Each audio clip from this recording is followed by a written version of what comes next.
Wagatha Christie antagonist Rebekah Vardy spilt the tea tonight in an exclusive sit-down with talkTV's Kate McCann. There was plenty of anger, tears and big reveals as Vardy shared her side of the story on the showbiz trial of the century. Last week, she was humiliated after losing a £3 million court showdown against fellow WAG Coleen Rooney. She talked at length about feeling disappointed at how the case unfolded in the court and that she even felt bullied. I'm very disappointed. Didn't really expect it to go that way. But I think we had a judge that didn't understand the case and didn't look at everything. It feels like the judge just read what was written in the media and took on their narrative bias. How did that feel on the stand in that court? Horrendous. I still have flashbacks of it now. I felt like I was bullied. I felt like I was shamed for stuff that I'd done many, many years ago that had no bearing on the case whatsoever. And I feel like I wasn't given an opportunity to answer the questions the way they should have been put to me. I mean, an extraordinary interview in which she really gave her side of it. And look, we're never going to know what it's like, being in a trial like that, walking in, having the focus and all that sort of business. But she seemed to be confused as to what the legal system's there to do. I'm confused as to why would he want to do this kind of interview. And also a strange relationship with, dare I say, the truth. Well, I think there was the comment there that just struck all of us. There was a little intake of breath, I think I noticed, was when she said the judge didn't understand the case. Essentially was swayed by the media. And you go, the judge is there for a very good reason, because they have trained a long time and therefore they are very good at doing this. At listening to evidence. At listening to evidence and pretty much at looking at the evidence and nothing else. And I think there were a lot of people... I was just going to say, it's very interesting watching that back. For me, this is almost like a sort of bereavement. If you notice, it's shock. It's anger, it's denial, it's sort of that wrestling with the verdict, not understanding that. And, of course, there are many phases you go through. I literally don't think it's sunk in. And, of course, the gravity of this situation and what she's been through, I mean, I think it would be very hard for anyone to go through that. But if you passionately believe you've been wronged, you will fight it. I think she's convinced herself that she had nothing to do with what it is she's accused of having done. And whether or not she did it is almost immaterial to her, because she has got that into her head. And, you know, the role of her agent, very murky. I think I would have certainly liked to hear more about how that phone ended up in the sea, that notorious bit of the case where we found out that her agent's phone had accidentally fallen into the water. It would have been nice to know more about that. But the interview covered a lot of ground. I wanted to find somewhere to be sympathetic towards her, but it was quite difficult, I think. Yeah. Kate also pressed Rebekah about her former agent, Coleen, who didn't give evidence at the trial, and text messages between the pair read out in court detailing conversations about leaking stories. But Rebekah remains adamant she didn't do it. Well, I have never given stories to the press. I've never leaked stories on anyone. Yeah, there are a few messages that read differently, but I think if you looked at anyone's messages out of context, without knowing the tone of two people, they can be interpreted in completely different ways. So you don't feel let down by her? Oh, come on. You can't ask me that. It's difficult. It's difficult, but obviously part of this conversation is about, you know, the conversations that you guys had, which formed part of this process, and that is really difficult to talk about. I totally accept that, but you know, there is a role here. Do I feel let down? I feel let down by a lot of people, a lot of things, but most importantly, I feel let down by the legal system, and I feel let down by the judge for not understanding this case properly.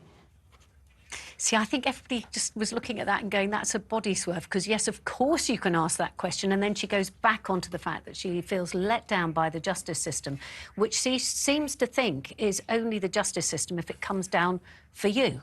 Yeah. If it's on your side, then doesn't that feel, isn't that what feels like? Her clever wording where she says, I didn't leak any stories. She's not saying that her agent didn't leak any stories. But then she also contradicts herself and says there may have been some messages that suggest that I did leak stories. So which is it? Did you And, leak stories or not? and she swore categorically that she never gives stories to the press, but later in the interview she talks about how she quite often sets up photographs with paparazzi. Yeah. Well, I mean, it's not a big transition, is it, from giving set pictures to photographers to giving stories to journalists? This sort of corroborates what the judge said. If I'm reading, there was a degree of self-deception. This is self-deception. It's still going on regarding to the extent to which she was involved. I mean, clearly that's still manifesting. It was nothing to do with me. Well, the judge found otherwise. And I think that's absolutely right to say, you know, you've put yourself up for this. And I think that this now leads into a whole range of conversations. And she says all the way through, and I did feel sorry for her at places, but then hang on a second. You've put yourself in this position. You're having this bereavement moment. You're saying all these things that are not consistent. You clearly haven't thought it through. And then you say things, I feel let down by the legal system, almost questioning their integrity. Yeah. I have never, without saying, you know, people around me. And then also to say things, I don't know about you, but I say some pretty straightforward things to friends or to colleagues or whatever it may be. I never use language like that, and I certainly don't do it in a bantery way. What kind of conversations was she having about these people? Yeah, well, I think in her defence, part of the reason that she wanted to go to trial in the first place and to then do this interview is to clear her name, because the amount of abuse she would have gotten, and she did get, was pretty horrendous. And actually, she spoke about the abuse that she'd received online and in person. She even said she considered ending her life, but the support of her family pulled her through. It's horrible. It's not nice. You're aware of it, even if you're not directly reading it. You know that it's being sent. You know that it's being sent to your children.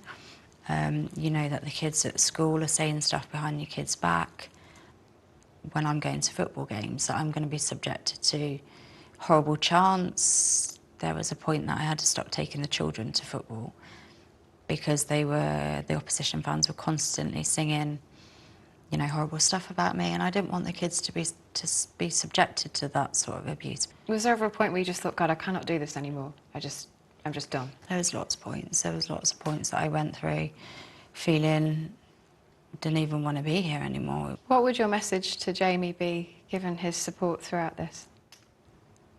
Made me cry. I don't know, it's a tough one. It's quite a private one as well. But I think it would just probably be, you know, thank you for just supporting me through everything. And not just him, but the kids.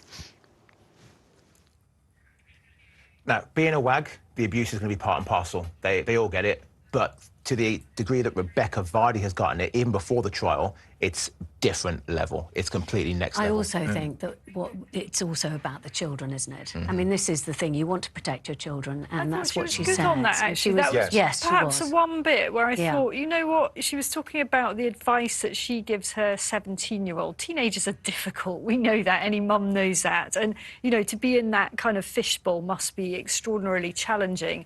And I thought the words that she gives her daughter that she talked about were very wise, actually. Yes. And I thought, you know, actually that's her being a good mum.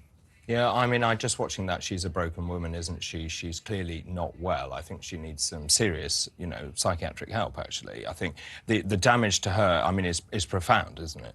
I think it is profound, and I think you're absolutely right to say this is a moment at which you just perhaps step back, because, I mean, look, none of us have been through a trial like that and seen the battering, you know, and you see what impact it's had on her, and you see how terrible it has been for her to deal with the huge amounts of abuse that she's had. And I'd certainly had a lot of sympathy for her on that. But what I still find so extraordinary about this is that she did start it. Yeah. And yet there seems not to be an understanding. If you start something like this, you are going to have to take a certain amount of collateral with it. And I respect her for going through with it. But I mean, she hadn't thought it through, this interview. We're going to be picking through for a while. Didn't warn her. You know, there's a lot of money to have been made out of this case. I mean, the extraordinary thing, of course, this may not be over, because Rebekah did hint that we could see the wags back in court. Do you think that you will appeal this, the verdict? It's in the hands of the solicitors at the minute. You know, we'll let the dust settle. We'll read through all the documentation. Well, when I say we, they will. And I'm sure we'll probably have conversations in the future about what's next, if anything, and, you know, what we do. So just going back to my analogy of bereavement, this is bargaining. It's another step in that grieving process. So she's bargaining. Do we accept it? Do we not? Do we go back to court? You know, it's a classic sort of symptom. For her own sanity, she needs to just drop it now, leave it, walk away. It's been going since 2019. I do worry that the lawyers are exploiting this situation. I mean, they're very incentivised, aren't they, to And I keep it do going. worry also that we are still talking about it, we're fascinated, and I think the problem with doing an interview like that is that there are still a whole range of questions that are yet to be answered.